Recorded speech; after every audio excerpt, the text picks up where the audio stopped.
Hello my dear students, कैसे हैं आप सब। उम्मीद करता हूं कि आप सब बहुत अच्छे होंगे। यह वीडियो क्लास 10 के मैथमेटिक्स के प्रथम चैप्टर वास्तविक संख्याओं से संबंधित एक बहुत ही महत्वपूर्ण वीडियो है। इस वीडियो में हम लोग वास्तविक संख्याएं तथा यूक्लिड विभाजन प्रमेयिका और यूक्लिड विभाजन एल्गोरिथम को बहुत ही बेहतरीन ढंग से समझेंगे और इसके बेस पर कुछ एग्जाम्पल्स को हल करेंगे। उसके बाद हम लोग प्रश्नावली 1.1 को भी हल करेंगे। तो जिन भी विद्यार्थियों को मैथमेटिक्स अभी तक कठिन लगता था, वह उन लोगों के लिए बहुत अच्छी खबर है कि उन लोगों को मैथ जो है आज से बहुत ही बेहतर ढंग से समझ में आएगा। और मैथ से उन लोगों का जो पहले वह मैथ से डरते थे, दूर भागते थे, वह मैथ से उन लोगों का संबंध जो है वह बहुत ही मजबूत होता जाएगा। तो आप जो है इस वीडियो में बने रहें। आप लोगों को पढ़ने के बाद खुद फील होगा कि मैथमेटिक्स जो है वास्तव में कितना आसान होता है। तो आइए इस वीडियो को शुरू करते हैं। इसमें यह हमारा ये चैप्टर का नाम है वास्तविक संख्या। तो वास्तविक संख्या क्या होती है, तो नंबर सिस्टम से संबंधित एक बहुत ही महत्वपूर्ण वीडियो रिकॉर्ड करके हमने ऑलरेडी चैनल पर अपलोड कर दिया है। यदि आपने उस वीडियो को नहीं देखा है तो उस वीडियो को देख लीजिएगा। तो नंबर सिस्टम से संबंधित सभी आवश्यक जानकारियाँ आपको बहुत ही आसानी से एकदम कॉन्सेप्ट के साथ क्लियर हो जाएंगी। फिर भी हम यहाँ वास्तविक संख्या के बारे में कुछ डिस्कस कर देते हैं कि उसमें पदमीय और अपदमीय संख्या यानी कि जितने प्रकार की संख्याएं हैं सब कुछ हम लोग नंबर सिस्टम में पढ़े हुए हैं। अब यहाँ वास्तविक संख्याएं के बारे में हम इतने बताते हैं आपको कि पदमीय और अपदमीय संख्या को क्या बोलते हैं, वास्तविक संख्या बोलते हैं। क्या पदमीय और अपदमीय को पदमीय और अपदमीय संख्या के जो संग्रह है, समूह है, उसको क्या बोलते हैं, वास्तविक संख्या बोलते हैं। कोई भी संख्या आप कह दें वह सब के सब क्या होंगी, वास्तविक संख्या होगी। बस एक ही कंडीशन है कि यदि वह भिन्न के रूप में संख्या हो तो हर जो है उसका शून्य नहीं हो। उसके छोड़ के आप कुछ भी जो भी संख्या जानते हैं वह A to Z सब कुछ क्या है, वास्तविक संख्याएं हैं। एक बार से आप फिर से इस बात को याद रखिएगा कि भिन्न में हर के जगह पर जीरो को छोड़कर कुछ भी आप संख्या जो भी लिखते हैं, बोलते हैं, पढ़ते हैं, वह सब के सब क्या है, वास्तविक संख्याएं होती है। ठीक है। तो आप 2, 4, 5, 6, 1/2, 2/7, -5/8, 0/2, 0 या √3/2 या 2 + √3, इस तरह की कोई भी संख्या सभी की सभी क्या होंगी, वास्तविक संख्या होंगी। तो वास्तविक संख्या आप समझ गए कि पदमीय और अपदमीय संख्या के संग्रह को वास्तविक संख्या कहते हैं। यदि आप ऐसे भूल गए तो आप यहाँ तक ऐसे भी बता सकते हैं कि जितनी भी संख्याओं का हम अध्ययन करते हैं वह सब के सब क्या है, वास्तविक संख्या होती है। बस एक ही शर्त है कि किसी संख्या के नीचे जो है हर के जगह पर शून्य नहीं है। इसके छोड़कर सभी की सभी संख्याएं वास्तविक संख्या होती है। अब हम लोग आगे इस चैप्टर में बढ़ते हैं।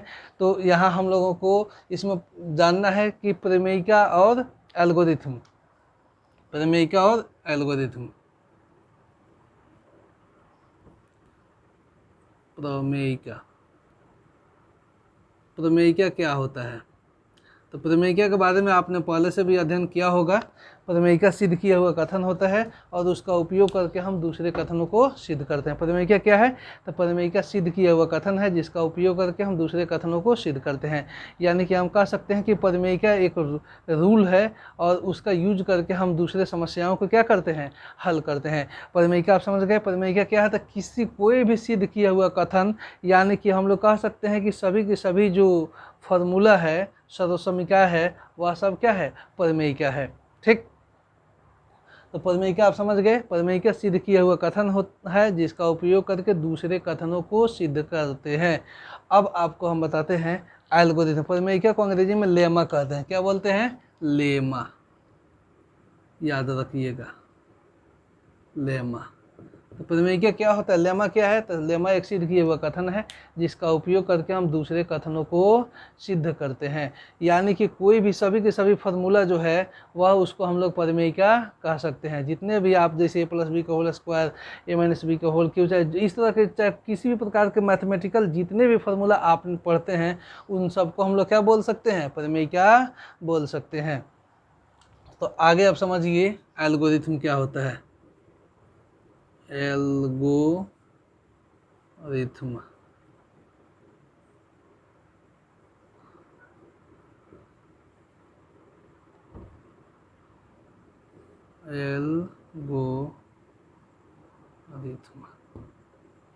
एल्गोरिथम का मतलब होता है प्रोसेस। प्रक्रिया। एल्गोरिथम का मतलब क्या होता है? प्रक्रिया, प्रोसेस। जब भी किसी भी कोई भी आप जब मैथ के क्वेश्चन हल करते हैं तो उसमें कोई भी फार्मूला का जब यूज करते हैं तो उसके बाद आप 2 लाइन 4 लाइन 5 लाइन उस प्रश्न को हल करते हैं, तो वही जो प्रक्रिया है काम करने का, जो वह चरणबद्ध जो तरीका है, उसी को बोला जाएगा क्या? एल्गोरिथम। तो एल्गोरिथम का मतलब आप समझ गए क्या होता है? प्रक्रिया। किसी भी काम को करने का जो तरीका है उसी को हम लोग बोलते हैं क्या? एल्गोरिथम। क्या बोलेंगे मैथमेटिक्स की भाषा में? एल्गोरिथम। काम करने की तरीका को क्या बोला जाएगा? काम करने की प्रोसेस, तरीका को क्या बोला जाएगा? एल्गोरिथम। तो आप एक लाइन में समझ गए कि एल्गोरिथम का मतलब क्या होता है। तो एल्गोरिथम का मतलब होता है प्रक्रिया, प्रोसेस अर्थात तरीका। किसी कार्य को या किसी प्रश्न को हल करने का जो तरीका है उसी को हम लोग बोलते हैं क्या? एल्गोरिथम। जैसे कोई प्रश्न हम हल करने के लिए स्टार्ट किए तो 1 line 2 line 4 line 5 line 8 line में जाकर उसका हम लोगों का जो उत्तर आना चाहिए वह प्राप्त हुआ, तो 8 लाइन में जो काम हुआ इसी काम को क्या बोला जाएगा? एल्गोरिथम बोला जाएगा। तो हमारे ख्याल से तो प्रमेयिका और एल्गोरिथम में आपको कोई अब समस्या नहीं होगा। फिर से एक बार समझ लीजिए कि प्रमेयिका क्या है। तो प्रमेयिका एक सिद्ध किया हुआ कथन होता है जिसका उपयोग करके दूसरे कथनों को सिद्ध करते हैं, यानी कि जितने भी रूल हैं, वह जितने भी फॉर्मूले हैं, जितने भी सर्वसमीकाएँ हैं, वह सब के सब क्या है? प्रमेयिका है। और एल्गोरिथम क्या है? तो एल्गोरिथम का मतलब प्रक्रिया होता है, प्रोसेस होता है, यानी कि हम जब किसी भी कार्य को करते हैं या किसी भी प्रश्न को हल करते हैं तो हल करने का जो तरीका होता है स्टेप वाइज, एक लाइन एक के बाद दूसरे, दूसरे के बाद तीसरे, तीसरे के बाद चौथे, तो यही 4 5 10 लाइन में जो भी ये प्रक्रियाएं होती है उसी प्रक्रिया को बोला जाएगा क्या? एल्गोरिथम। तो समझ गए। एक शब्द में पूछा जाए तो प्रमेयिका क्या? तो सिद्ध किया हुआ कथन होता है। और ये एल्गोरिथम का मतलब क्या होता है? तो एल्गोरिथम का मतलब प्रक्रिया या प्रोसेस होता है, अर्थात काम करने का तरीके को क्या बोला जाएगा? एल्गोरिथम बोला जाएगा। अब यहाँ हम लोगों को आगे जानना है कि यूक्लिड विभाजन प्रमेयिका। प्रमेयिका तो हम जान गए कि प्रमेयिका सभी के सभी जो भी सिद्ध किए हुआ कथन है वह सब का सब क्या होता है? प्रमेयिका होता है। अब यहाँ हम कुछ एक विशेष प्रकार के प्रमेयिका के बारे में पढ़ने जा रहे हैं जिसका नाम है यूक्लिड विभाजन प्रमेयिका। क्या? यूक्लिड विभाजन प्रमेयिका। देखिए,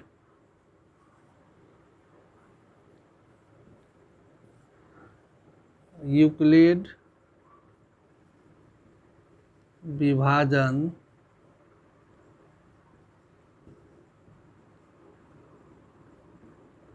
प्रमेयिका। यूक्लिड विभाजन प्रमेयिका ये किस प्रकार का है?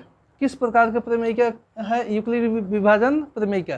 तो हम यहाँ पर यही समझेंगे। यूक्लिड विभाजन प्रमेयिका यह बताता है कि कोई भी 2 धनात्मक पूर्णांक दिया रहेगा तो उसके लिए 2 अद्वितीय पूर्ण संख्याएं हमेशा अस्तित्व में होती है। क्या कुछ समझ में आया? नहीं।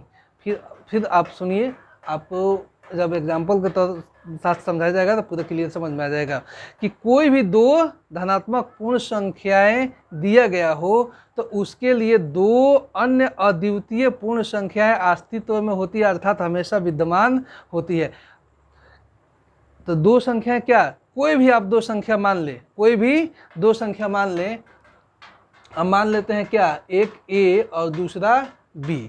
उसमें A जो है वह बड़ा है किससे? B से। तो यहाँ जब A में हम भाग करेंगे, ऐसे A में क्या करेंगे? भाग किससे? B से। तो हम मान लेते हैं कि B के पहाड़ा Q बार पढ़ते हैं। कै बार? Q बार। तो क्या आता है? B यहाँ पर आता है। ठीक है। अब A में से B को घटाते हैं तो हमको क्या मिलता है? R मिलता है।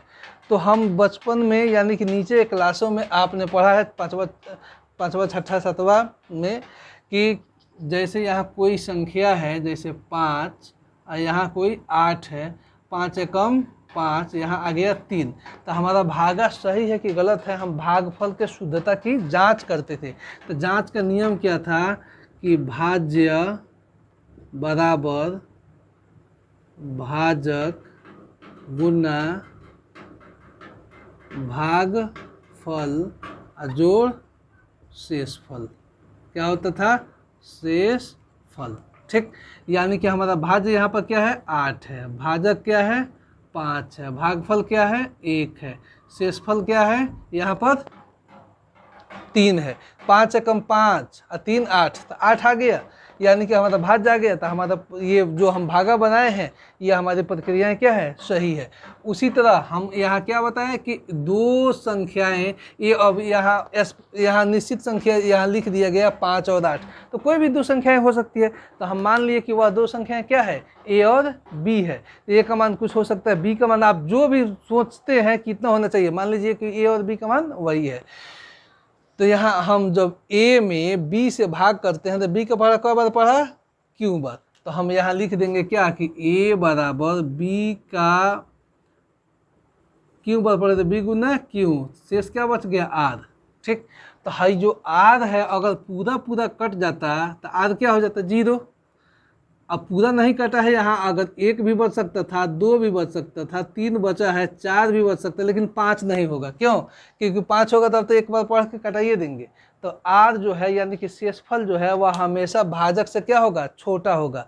0 हो सकता है या 0 से बड़ा होगा, लेकिन वह भाजक से हमेशा क्या होगा, छोटा होगा।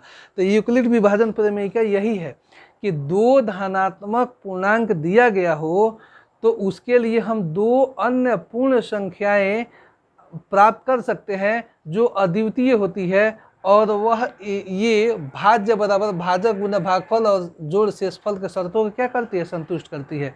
तो इसी को यदि कहा जाए कि दो संख्याएं, माना कि वह दो संख्याएं क्या हो, ए और बी हो, तो उसके लिए दो अद्वितीय संख्याएं क्यू और आर क्या है, विद्यमान है। इस प्रकार के ए बराबर बी क्यू प्लस आर, जहाँ आर जो है वह 0 से वह बड़ा या बराबर, यानी कि जब पूरा पूरा कट जाएगा तो 0 के बराबर हो जाएगा, और पूरा पूरा नहीं कटेगा तो वह 0 से बड़ा होगा, लेकिन हमेशा भाजक से b से क्या होगा, छोटा होगा। तो यही है यूक्लिड विभाजन प्रमेय का। यानी कि एक लाइन में कहा जाए तो यूक्लिड विभाजन प्रमेय का जो आप बचपन में पढ़े हैं कि भाज्य बराबर भाजक गुने भागफल और जोड़ शेषफल, यही है। यानी कि यही है क्या, यूक्लिड विभाजन प्रमेय का। इसको हम लोग सिर्फ जो है थोड़ा सा स्टैंडर्ड रूप में, यानी कि इसके भेष को बदल के यहाँ अध्ययन कर रहे हैं कि a बराबर बी क्यू प्लस आर। तो यहाँ हमको लगता है कि ये क्या है, नया चीज़ है, लेकिन नया है, लेकिन नया कुछ नहीं है। वही है कि भाज्य बराबर भाजक गुण्य भागफल जोड़ शेषफल। यानी कि कोई भी आप दो संख्या सोच लीजिए, उसमें एक बड़ी होगी एक छोटी होगी, छोटी संख्या से जब बड़ी संख्या में भाग लगाएंगे तो एक भागफल और एक शेषफल एकदम निश्चित है कि ये प्राप्त होना ही होना है। तो वही मान लिया गया कि वह संख्या आप जो सोच सकते हैं वह ए और बी है। तो बी से हम लोग जब ए में भाग लगाते हैं तो हमको भागफल क्यू और शेषफल क्या मिलता है, आर मिलता है। तो इसको जब व्यवस्थित रूप से लिख देते हैं तो वही हो जाता है a बराबर बी क्यू प्लस आर, जहाँ आर जो है वह 0 से क्या होता है, बड़ा या बराबर होता है, और हमेशा छोटा होता है वह b से। तो आप समझ गए यूक्लिड विभाजन प्रमेय का। तो एक लाइन में आप बता सकते हैं कि यूक्लिड विभाजन प्रमेय का अर्थ क्या है। तो कोई भी दो धनात्मक पूर्णांक दिया रहेगा तो उसके लिए दो अन्य अद्वितीय पूर्ण संख्याएं अस्तित्व में होती है। किस प्रकार की होती है कि वह भाज्य बराबर भाजक गुना भागफल और प्लस शेषफल के शर्तों को क्या करती है, संतुष्ट करती है। यानी कि यूक्लिड विभाजन प्रमेय क्या है, तो कह सकते हैं कि यूक्लिड विभाजन प्रमेय का दो धनात्मक पूर्णांक क्या, दो धनात्मक पूर्णांक दिए रहने पर उसके लिए दो अन्य पूर्ण संख्याएं अस्तित्व में होती है कि वह किस भाज्य बराबर भाजक गुना भागफल जोड़ शेषफल को के शर्तों क्या करती है, संतुष्ट करती है। यानी कि आप कोई भी दो संख्या सोचो, उसमें से छोटी संख्या से बड़ी संख्या में जब भाग दीजिएगा तो आपको भागफल और शेषफल निश्चित रूप से प्राप्त होगा। तो वही भागफल और शेषफल को हम क्या बोल रहे हैं, दो अद्वितीय पूर्ण संख्याएं, दो अद्वितीय पूर्ण संख्याएं। तो यहाँ a बराबर बी क्यू प्लस आर कहाँ से आ जाता है, तो हम मान लेते हैं कि वह दो धनात्मक पूर्णांक कौन कौन सा है, एक a है और दूसरा b है, और b से हम क्या a में भाग करते हैं। यानी कि b से a में भाग करते हैं तो b का पहला कब बार पढ़ते हैं, q बार, तो b गुना q, और शेषफल क्या मिलता है हमको, आर प्राप्त होता है। तो वही हो गया a बराबर बी क्यू प्लस आर। तो आप समझ गए यूक्लिड विभाजन प्रमेय क्या है। तो कोई भी दो धनात्मक पूर्णांक दिए रहने पर उसके लिए दो अन्य अद्वितीय पूर्ण संख्याएं अस्तित्व में होती है या विद्यमान रहती है, इसी को हम लोग बोलते हैं क्या, यूक्लिड विभाजन प्रमेय।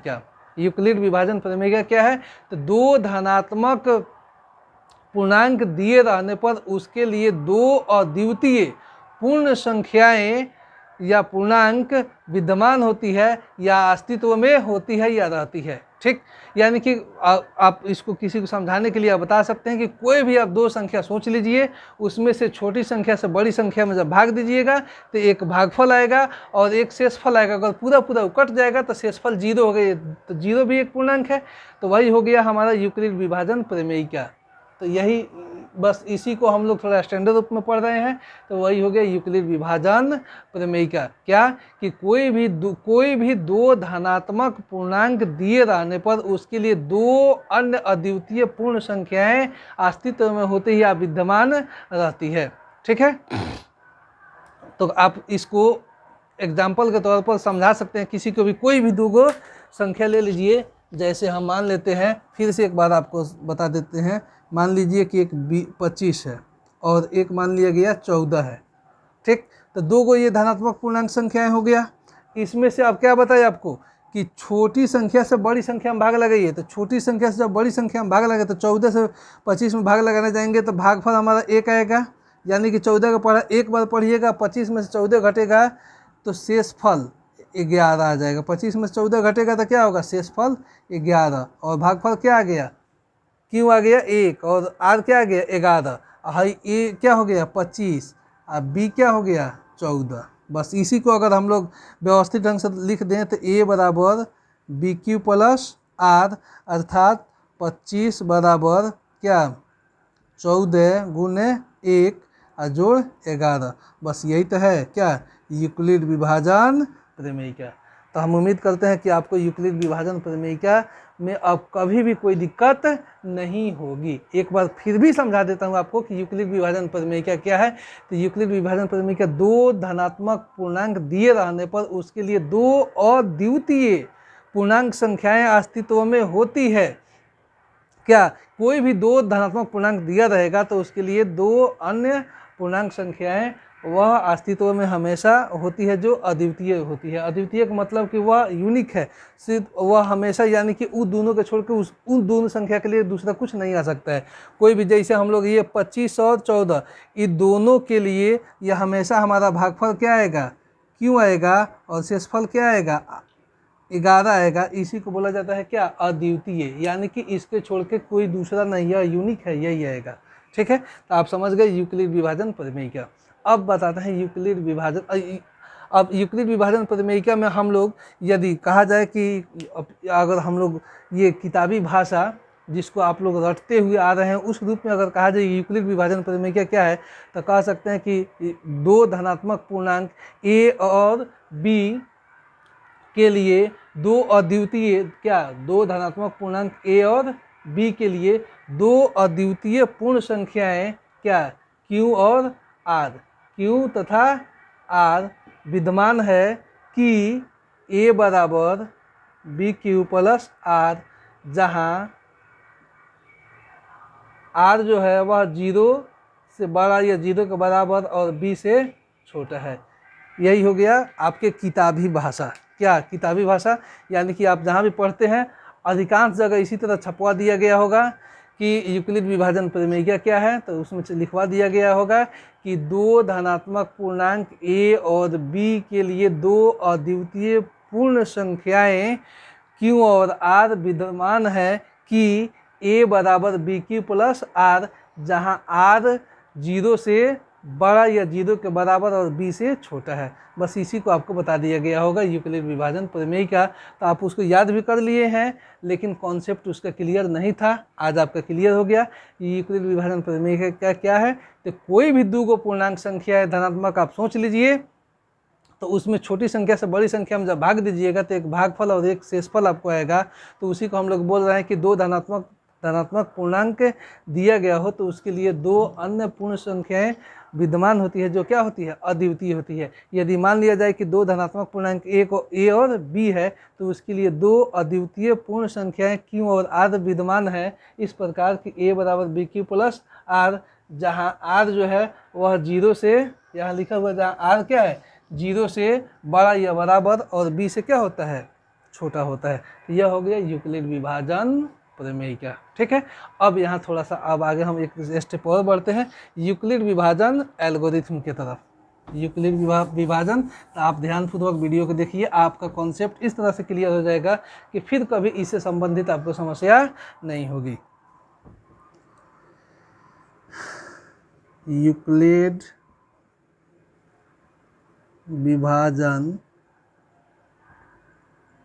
यूक्लिड विभाजन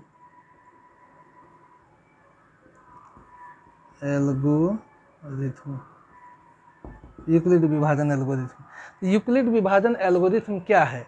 तो यूक्लिड विभाजन एल्गोरिथम दो धनात्मक संख्याओं के HCF निकालने का एक प्रक्रिया। आपको बता दिया गया क्या कि एल्गोरिथम का मतलब ही होता है क्या, प्रक्रिया। एल्गोरिथम का मतलब प्रक्रिया या प्रोसेस।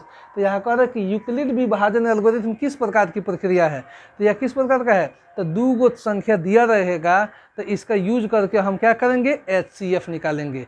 यानी कि वह सीधा सीधा बात हो गया, आपको बता दिया गया कि यूक्लिड विभाजन एल्गोरिथम किस प्रकार का प्रक्रिया है, तो दो धनात्मक संख्याएं का HCF निकालने का यह प्रक्रिया है। जब HCF आप निकालिएगा तो एक लाइन, दो लाइन, तीन लाइन, चार लाइन में वह प्रक्रियाएं पूरा होंगी। तो इसी को अगर परिभाषा के रूप में पूछा जाए कि यूक्लिड विभाजन प्रमेय का एल्गोरिथम क्या है, तब तो इसको बताया जा सकता है कि यूक्लिड विभाजन एल्गोरिथम दो धनात्मक पूर्णांक संख्याओं का HCF ज्ञात करने का एक सुपरिभाषित चरणबद्ध प्रक्रिया है। यानी कि यह रटा रटाया फार्मूला हो गया। इसको आप अपने भाषा में अगर इसको कॉन्सेप्ट क्लियर कीजिएगा तो आपको बस यही बात ध्यान में रखना आवश्यक है कि यूक्लिड विभाजन एल्गोरिथम जो है वह दो धनात्मक संख्याओं के मौसम निकालने का प्रक्रिया है, प्रोसेस है।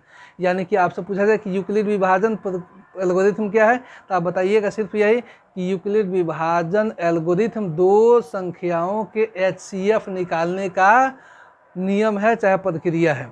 अब इसे हम लोग कैसे निकालते हैं, तो आगे हम लोग जब इसको एकदम जैसे आपसे कहा जाए एक यहाँ 20 हो गया और कर दिए 30, तो हम लोग यूक्लिड विभाजन, तो यूक्लिड विभाजन वही A बराबर BQ प्लस R के आधार पर हम लोग इसे इसका HCF ज्ञात कर लेंगे। कैसे, तो यहाँ हमारा A मान लिया गया, यहाँ 30 क्या है, बड़ा है, तो A के जगह पर 30 हो गया।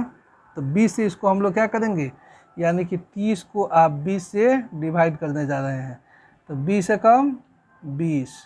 अब ये 30 में से 20 घटेगा तो क्या आएगा, 10।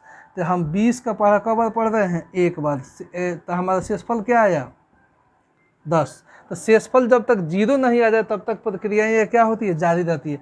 अब इसको हम लोग ऐसे, यानी कि ये भाजक हो गया और 20 को हम लोग डिवाइड करने जाते हैं, तो 20 यहाँ अब लिखेंगे और 10 से 10 दूनी 20, 10 से कटा दिए, तो 10 से इसको जो शेषफल था वह भाजक होएगा, 10 दूनी 20, यहाँ शेषफल क्या आ गया, 0। तो लिखेंगे कि चूंकि आर माने रिमाइंडर, ठीक, शेषफल 0 है, तो इसलिए अंतिम भाजक क्या है, ये है 10। तो इसलिए HCF 20 और 30, यानी कि इसको ऑफ बोलते हैं, HCF ऑफ 20 और 30, यानी कि 20 और 30 का HCF क्या हो गया, 10। यही हो गया यूक्लिड विभाजन एल्गोरिथम के आधार पर HCF हम लोग ज्ञात किए। ठीक है, तो इतना कॉन्सेप्ट आप लोग एकदम कंठस्थ कर लीजिए। इसके बाद अब हम लोग कुछ उदाहरण हल करके और प्रश्नावली 1.1 को के कुछ प्रश्नों को हल करेंगे। तो इसको हम मिटा देते हैं। जिनको लिखना है, स्क्रीनशॉट लेना है, वह ले सकते हैं या लिख सकते हैं। ठीक है,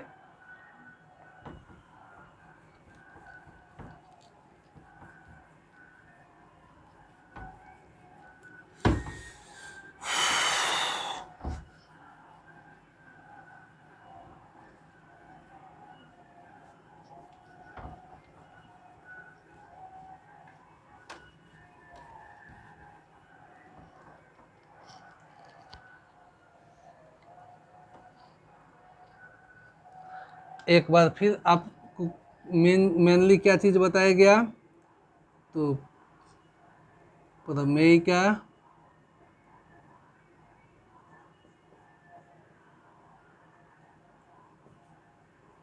एल्गोरिथ्म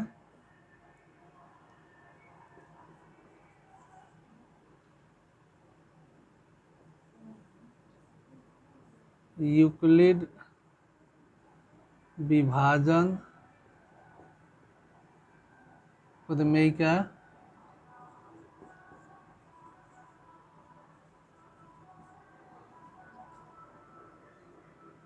यूक्लिड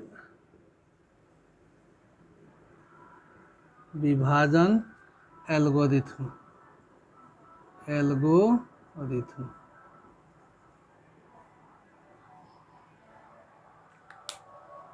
तो इसमें बताया गया आपको कि प्रमेय क्या होता है। तो प्रमेय सिद्ध किया हुआ कथन होता है जिसका उपयोग करके दूसरे कथनों को सिद्ध करते हैं। उसके बाद बताया गया एल्गोरिथ्म क्या है। तो एल्गोरिथ्म का मतलब प्रोसेस या प्रक्रिया होता है, यानी कि किसी भी प्रश्न को हल करने के लिए जो आप 2 लाइन 4 लाइन 10 लाइन 5 लाइन का जो प्रक्रिया करते हैं उसी को बोलते हैं क्या, एल्गोरिथ्म। उसके बाद यूक्लिड विभाजन प्रमेय क्या है। तो यूक्लिड विभाजन प्रमेय क्या, 2 धनात्मक पूर्णांक को दिया गया हो तो उसके लिए 2 अन्य अद्वितीय पूर्ण संख्याएं विद्यमान होती है। यूक्लिड विभाजन प्रमेय क्या यही बताता है कि कोई भी 2 धनात्मक पूर्णांक संख्याएं दिया गया हो तो उसके लिए 2 अन्य अद्वितीय पूर्ण संख्याएं विद्यमान होता है। किस प्रकार का, कि भाज्य बराबर भाजक गुणा भागफल जोड़ शेषफल, यानी कि यदि 2 धनात्मक पूर्णांक ए और बी हो तो इसके लिए क्या, क्यू और आर, इस प्रकार 2 अद्वितीय पूर्ण संख्याएं विद्यमान होती है कि ए बराबर बी क्यू प्लस आर, इस शर्त को क्या करता है, वह संतुष्ट करता है। उसके बाद हम लोग पढ़े यूक्लिड विभाजन एल्गोरिथ्म। तो यूक्लिड विभाजन एल्गोरिथ्म क्या है। तो यूक्लिड विभाजन एल्गोरिथ्म 2 धनात्मक संख्याओं के HCF निकालने का एक सुपरिभाषित चरणबद्ध प्रक्रिया है। यूक्लिड विभाजन एल्गोरिथ्म क्या है। तो 2 धनात्मक पूर्णांक संख्याओं के HCF निकालने का प्रोसेस या प्रक्रिया है। ठीक है। इसके बाद अब हम लोग कुछ 1.1 से संबंधित कुछ महत्वपूर्ण इस जो पढ़े हैं इसके बेस पर हम लोग कुछ एग्जाम्पल हल करते हैं। यूक्लिड विभाजन एल्गोरिथ्म के आधार पर हम लोग HCF कैसे निकालेंगे। तो जैसे एक यहाँ 30 दे दिया गया और यहाँ दे देते हैं हम 90। ठीक है। तो इसके HCF जो है हम लोग अगर निकालना चाहें तो 90 HCF का मतलब क्या होता है कि वह कोई भी बड़ी संख्या है, सबसे बड़ी संख्या है जिससे दी गई संख्याओं को पूरा विभाजित किया जा सके। 30 से हम लोग भाग लगाए तो 30 तिहाई 90, सॉरी 30 तिहाई 90, ये कट गया। अगर यूक्लिड विभाजन एल्गोरिथ्म का प्रयोग करके हम लोग हल करें तो 90 30 यानी कि ये भाज्य हो गया, ये भाजक हो गया। कब बार पढ़े हैं, 3 बार। 30 तिहाई 90, शेषफल क्या आ गया, 0। तो शेषफल जब 0 आ जाता है तो अंतिम जो भाजक होता है वही हो जाता है HCF। तो चूंकि R बराबर क्या आ गया, 0, इसलिए HCF बराबर क्या आ गया, 30। ठीक है।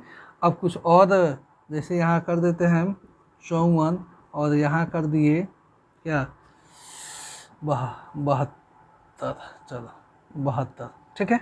तो अगर भाग विधि से HCF हम लोग निकालें जो कि अभी तक हम लोग निकालते आ रहे थे, तो 54 से तो 54 रकम 54।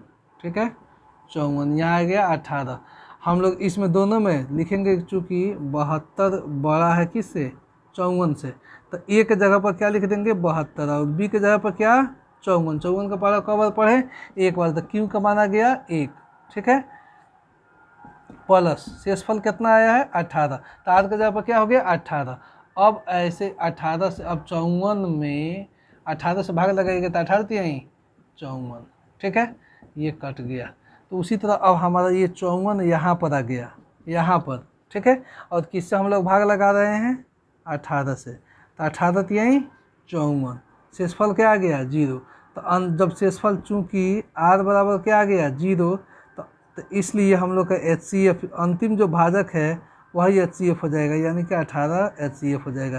तो इसी तरह से हम लोग 1.1 में जितने भी HCF निकालना है वह इसी बेस पर इसी का उपयोग करके हम लोगों को निकालना है। ठीक है, तो आइए हम लोग एक दो जो किताब का उदाहरण है उसको हम लोग हल करने का प्रयास करते हैं।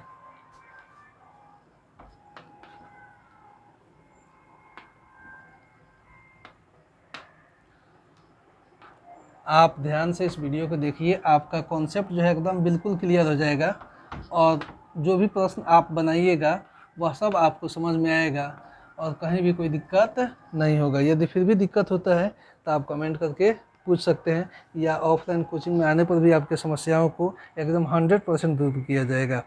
तो हम लोग जो HCF निकालना है यूक्लिड विभाजन एल्गोरिथम का प्रयोग करके, वो जितने एग्जाम्पल्स में है उसको हम यहाँ नोट करते हैं और आप लोगों को बनाकर दिखाते हैं कि कितने आसानी से हम लोग HCF जो है यूक्लिड विभाजन एल्गोरिथम का प्रयोग करके ज्ञात कर सकते हैं। जैसे एग्जाम्पल 1 है 40 52 और 12 576। ठीक है, आगे और देखते हैं।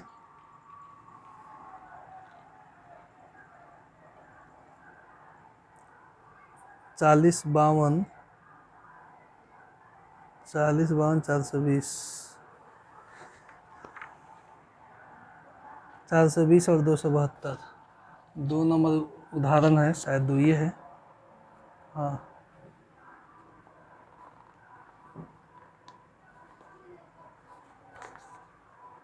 नहीं 2 अलग चीज़ है।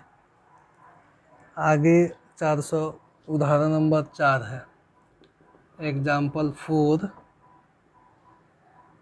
इसमें 420 और 420 और 130 का HCF ज्ञात करना है।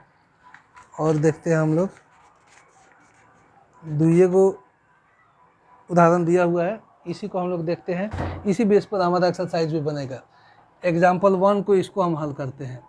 इसमें आप देखिए 12 576 बड़ा है किससे? 40 52 से।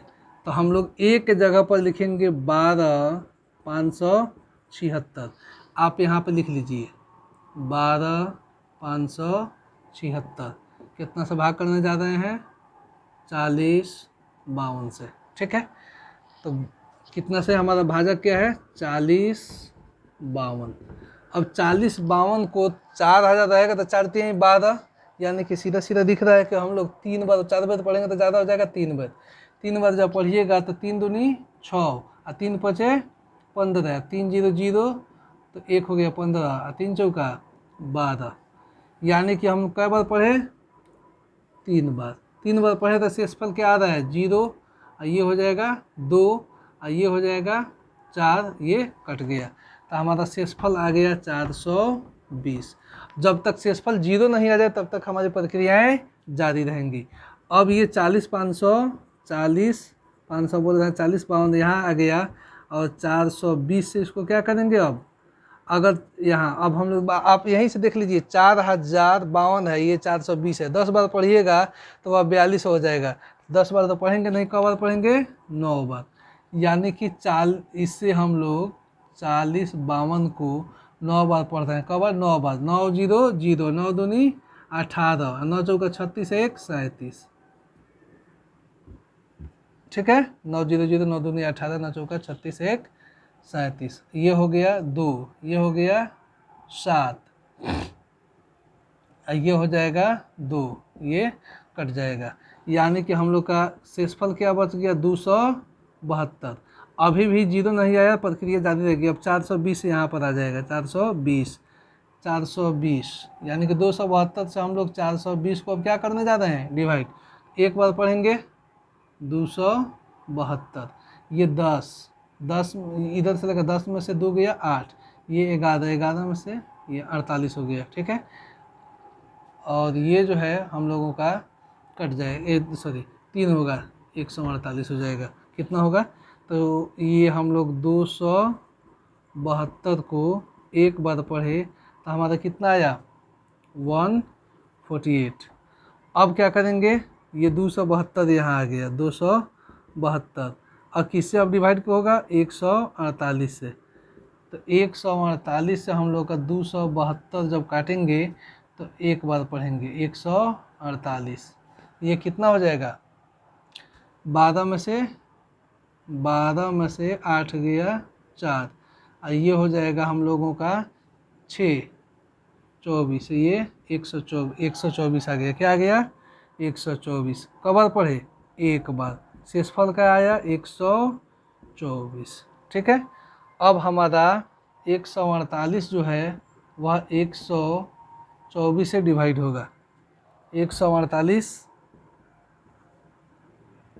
124 से एक बार पढ़ेंगे, तो एक बार जब पढ़ेंगे तो 148 में से 124 तक ये केवल 24 हो गया। ठीक है, अब यहाँ हमारा 124 है वह डिवाइड होगा किससे, केवल 24, 24 बचे 120, 4 हो गया। ठीक है, अब यहाँ हमारा क्या आएगा, ये 24 जो है वह 4 छके 24, यहाँ आ गया 0, अंतिम भाजक क्या आ गया हमारा, अंतिम भाजक हम लोगों का 4 आ गया, अंतिम भाजक 4 आ गया यहाँ, तो अंतिम भाजक हम लोगों का 4, तो इसलिए यहाँ लिखेंगे पहले कि चूंकि r बराबर क्या आ गया 0, इसलिए HCF ऑफ 40, 52 और 12 576 बराबर अंतिम भाजक क्या है, 4 है, यही आंसर हो गया। ठीक है, इसी तरह से सारे HCF को ज्ञात करना है यूक्लिड विभाजन एल्गोरिथम से। दूसरा हम लोग का एग्जाम्पल, इसमें 420 बड़ा है 130 से, तो एक जगह पर हो जाएगा 420, 130 से जाएंगे कटाने, 3 बार पढ़ेंगे तो 3 क्या होता है 39, 420 में से 390 घटेगा, यानी कि आप ऐसे भी बना सकते हैं 420 इतना से 130, 3 बार पढ़े 390, यहाँ हो गया 30, क्या हो गया, शेषफल हो गया 30। अब हमारा ये 130 यानी कि 30 से 130 को डिवाइड कीजिएगा, 30 चौका 120, 10 आ गया, 10 से डिवाइड करेंगे किसको, 3 बेर में क्या होगा, कट जाएगा। ठीक है, यानी कि हम लोग अब किस 130 को 30 से, 30 चौका 120, कितना बचेगा 10, 130 में से 120 कटेगा 10, अब ये 30 आ गया यहाँ पर, अब 10 से डिवाइड करेंगे, 10 तिहाई 30, शेषफल क्या आएगा 0, चूँकि r बराबर क्या हो गया 0, इसलिए HCF ऑफ 420 और 130 बराबर क्या हो गया 10, आंसर। इसी तरह से यूक्लिड विभाजन एल्गोरिथम का प्रयोग करके आप कोई भी दो को संख्या दिया रहेगा उसका HCF ज्ञात कर लीजिएगा।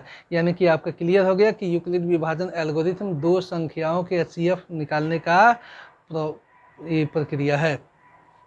आगे एक दो और एग्जांपल देख सॉल्व करके हम लोग इस वीडियो को स्टॉप करेंगे, और नेक्स्ट वीडियो में ये हम लोग का बेसिक हो गया, और नेक्स्ट वीडियो में हम लोग 1.1 को पूरा क्लियर कर लेंगे।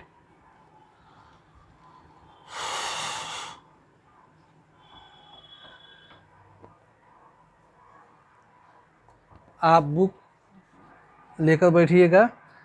उदाहरण 2 कह रहा है कि दर्शाइए कि प्रत्येक धनात्मक समपूर्णांक 2 क्यू तथा प्रत्येक धनात्मक विषम पूर्णांक 2 क्यू प्लस 1 का होता है। तो इस तरह के कोई भी जब सिद्ध करने वाला कहेगा तो उसके लिए हम लोग यूक्लिड विभाजन प्रमेयिका का प्रयोग करेंगे, और जब HCF ज्ञात करना होगा तो यूक्लिड विभाजन एल्गोरिथम लिखकर हम लोग प्रक्रिया को आगे बढ़ाएंगे। तो अक्सर ये उदाहरण 2 है, कहता है कि सिद्ध कीजिए कि कोई भी धनात्मक जो समपूर्णांक है वह किस रूप का होता है 2q तथा विषम पूर्णांक 2q प्लस 1 के रूप का होता है। ठीक, कोई भी, तो आप मान लीजिए कि कोई भी मतलब वह धनात्मक पूर्णांक जो है a है, इसको माना कि ए कोई धनात्मक पूर्णांक है, चूंकि b बराबर क्या है 2, b के जगह पर क्या है 2 है, तो इसलिए r बराबर क्या हो सकता है b मतलब 2 से छोटा, r क्या होगा 2 से छोटा, यानी कि 0 या क्या हो सकता है 0 या 1 हो सकता है। तो यूक्लिड विभाजन, या एक काम कीजिए यहीं पे लिख दीजिए यूक्लिड विभाजन प्रमेयिका से ए बराबर B Q plus R, where जहाँ आर जो है वह 0 से बड़ा या बराबर और बी से छोटा होगा, इसलिए आर बराबर क्या होगा 0 या 1। चूँकि यहाँ बी बराबर क्या है 2 है, तो बी से छोटा ही आर होगा। लिखेंगे जब आर बराबर 0, तो इसलिए ए बराबर 2 क्यू और आर का जगह पर क्या होगा 0, यानी कि ए बराबर 2 क्यू। तो क्यू के जगह पर कोई भी 1 2 3 4 कुछ भी रखिए तो उसका मान हमेशा क्या आएगा, वह सम संख्या आएगा, यानी कि वह सम का रूप हो गया ये समीकरण 1। पुनः आर बराबर क्या हो 1 हो, तो ए बराबर 2 क्यू प्लस आर के जगह पर क्या हो जाएगा 1। अब हम क्यू के जगह पर 2 रखेंगे तो 2 दूनी 4 1 5, 3 रखे 3 दूनी 6 1 7, 4 रखे 2 चौका 8 1 9, अगर 7 रखे तो 2 7 14 1 15। तो यानी कि कोई भी हम क्यू का मान कुछ भी रखेंगे तो हमेशा ए जो है वह एक विषम पूर्णांक आएगा। तो समीकरण 1 और 2 से यह स्पष्ट हो जाता है कि कोई भी धनात्मक जो पूर्णांक है वह धनात्मक सम पूर्णांक 2 क्यू और विषम पूर्णांक 2 क्यू प्लस 1 के रूप का होता है। तो लिख सकते हैं अतः इससे स्पष्ट होता है कि कोई भी धनात्मक समपूर्णांक 2q तथा विषम पूर्णांक 2q प्लस 1 के रूप का होता है। तो आप जितना भी वीडियो में बात बताया गया है, सारे जो एग्जाम्पल दिए गए हैं उसको आप अपने कॉपी पर बनाइए, अपने से भी कुछ संख्याओं को मानकर एग्जाम्पल के तौर पर बनाइए, बनाने से आपका कॉन्सेप्ट क्लियर होगा।